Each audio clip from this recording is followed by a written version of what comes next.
কিশোৰগঞ্জত আৰক্ষীৰ অভিযানত আটক 4টাকৈ দালাল বাংলাদেশী লোকক ভাৰতত প্ৰৱেশ কৰোৱাত সহায় কৰাৰ অভিযোগত আটক দালাল কেইটা আৰক্ষীৰ অধীক্ষক পাৰ্থপ্ৰতিম দাসৰ নেতৃত্বত প্ৰথমে আটক হৈছিল জামিল আহমেদ নামৰ দালালটো বদৰপুৰ ৰেলৱে ষ্টেচনৰ পৰা আটক হৈছিল কোনাপাৰা গাঁৱৰ জামিল আহমেদক সোধা পোছা কৰাৰ অন্তত আৰক্ষীয়ে আটক কৰে আন 3টাকৈ দালালক দ্বিতীয় পৰ্যায়ত আটক হোৱা দালাল কেইটা হৈছে মেহবুব আলম কপিল উদ্দিন আৰু টিটু ৰায় আটকাধীন কেইটাৰ পৰা আৰক্ষীয়ে বহু সামগ্ৰী উদ্ধাৰ কৰিছে বুলি জানিব পৰা গৈছে আটাইকেইটা দালালকে আৰক্ষীয়ে সোধা পোছা অব্যাহত ৰাখিছে বুলিও জানিব পৰা গৈছে মানে তেওঁলোকে বহুদিনৰ পৰা বাংলাদেশৰ মানুহ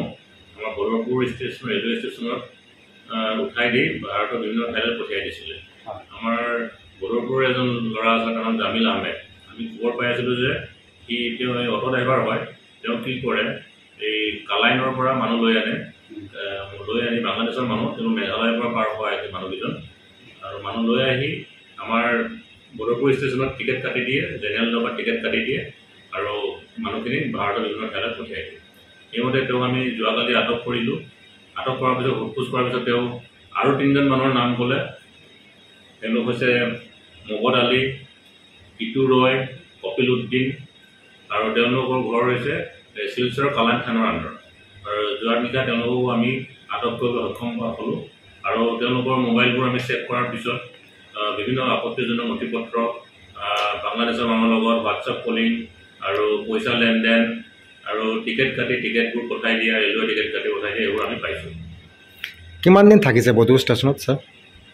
আজি ধৰিছেতো হয় যোৱা নিশা ধৰা আছে তেওঁলোকে কিবা জিহাদী সংগঠনৰ লগত জড়িত আছে নেকি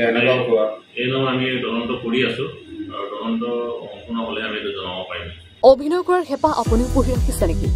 আপোনাৰ অভিনয় কৰাৰ অভিজ্ঞতা নাই কোনো কথা নাই